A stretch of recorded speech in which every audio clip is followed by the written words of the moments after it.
मंगल मंगल करण वीतराग विज्ञान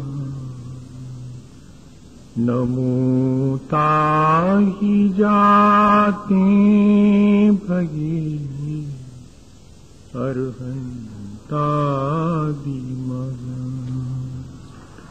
जो विद्यादि सागर सुधी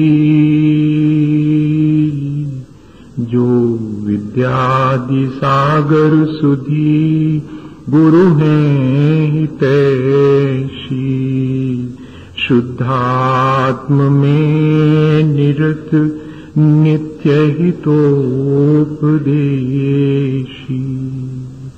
वे पाप ग्रीष्म ऋतु में जल हैं सयाने पूजूं उन्हें सतत केवल ज्ञान पाने पूजूं उन्हें सतत केवल ज्ञान पाने। बोले भगवान महावीर स्वामी की, आचार्य कुंद कुंद स्वामी की, आचार्य गुरुवर विद्यासागर मुनि महाराज की।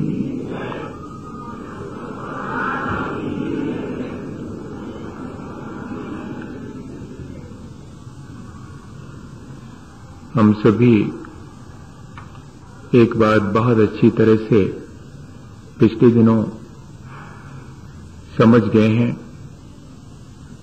कि हम जहां निरंतर नए नए कर्म करते हैं और अपने किए कर्मों का फल भी चखते हैं, ये नए कर्म का संचय भी करते हैं। संसार में कोई भी ऐसा नहीं है देह को धारण करने वाला जिसे कि कर्म का बंधन न हो। चाहे साधु हो या कि एक सामान्य गृहस्थ हो, सभी के जीवन में कर्म बंधन निरंतर चलता रहता है। हम जब चाहें कि अब हमें कर्म नहीं बांधना है, तो हमारे चाहने से कर्म का बंधन रुक नहीं सकता। ठीक ऐसे ही जैसे कि एक बार किसी से कर्ज ले लिया, उधार ले लिया, तो अब चाहे दिन हो और चाहे रात हो, उसका ब्याज निरंतर बढ़ता ही जाएगा। हम चाह करके भी उसको रोक नहीं सकते। ठीक ऐसे ही यह कर्म की प्रक्रिया निरंतर चलती रहती है। जैसे बेटा स्कूल से लौट के आता है और जल्दी से बस्ता रख के और खेलने के लिए दौड़ लगाता है, तो मां पकड़ लेती है, खाना खा के जाओ फिर बाद में खेलना। उसको तो खेल की लगी हुई है, वो कहता नहीं खाना खाना, तो फिर सुनो दूध पी के जाओ। उसको खेल खेलना है, उसको कहां दूध पीने की फुर्सत है, दूध भी नहीं पीना, तो फिर कान पकड़ लेती है कि तुम खेलने जाओ, मैं मना नहीं करती, लेकिन दो में से एक कुछ करना पड़ेगा, या तो खाना खा के जाओ या कि कुछ दूध पी के जाओ। दो तुम्हें लेना हो वो लेकर के जाओ, लेकिन बिना उसके तो नहीं जाने नहीं। कर्म बंध की प्रक्रिया भी ऐसी ही है, करना तो पड़ेगा, या तो खाना खा के जाओ और या कि दूध पी के जाओ, या तो शुभ कर्म बंधेंगे या कि अशुभ कर्म बंधेंगे, दो में से कोई एक तो बांधनी पड़े। कर्म ना बंधे ये तो बहुत मुश्किल है।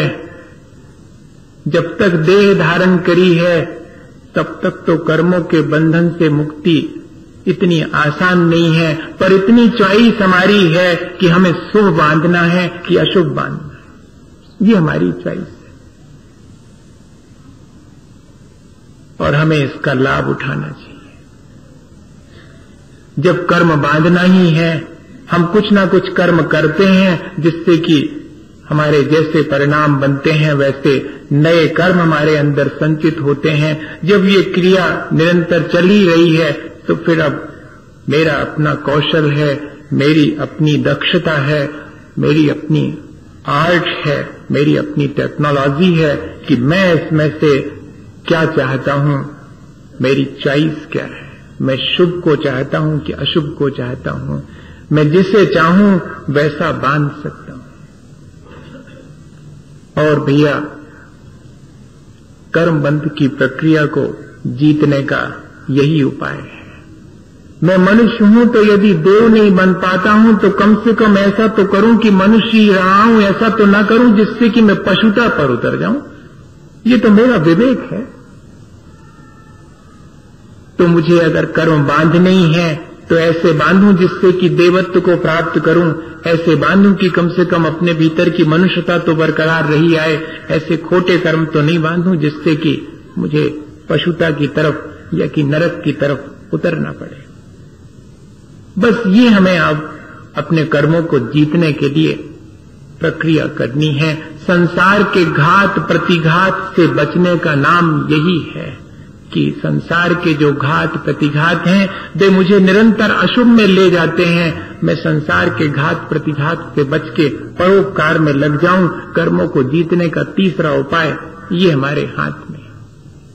पहला उपाय कल हमने विचार किया था, 2 उपायों पर हमने विचार किया था कि बाह्य वातावरण से जितनी जल्दी हो सके सामंजस्य बिठा लेना चाहिए, कॉम्प्रोमाइज और एडजस्टमेंट करके आगे बढ़ जाना चाहिए। कौन पड़े झगड़े में।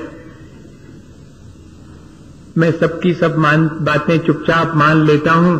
लोग कहते हैं सब बातें चुपचाप मानते जाना कमजोरी है, तो मैं उनकी ये बात भी मान लेता हूं। क्या करूं, मैं कमजोर हूं, मेरे से व्यर्थ लड़ा नहीं जाता।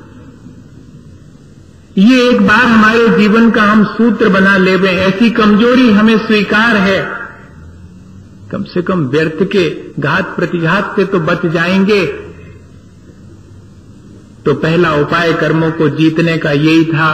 और दूसरा उपाय था कि मेरी प्रतिक्रिया से बच तो पाता नहीं हूं, प्रतिक्रिया तो करनी ही पड़ती है संसार में, लेकिन मेरी प्रतिक्रिया कम से कम हो और जितनी भी हो वो सब पॉजिटिव हो, सकारात्मक हो, रचनात्मक हो, कंस्ट्रक्टिव हो, किसी का उससे हानि ना हो। मैं प्रतिक्रिया इस तरह की करूं। और तीसरी कर्मों को जीतने की प्रक्रिया है कि मैं देखूं कि मेरे कर्मों की जिम्मेदारी तो है, पर उसमें से शुभ को चुनना है कि अशुभ को।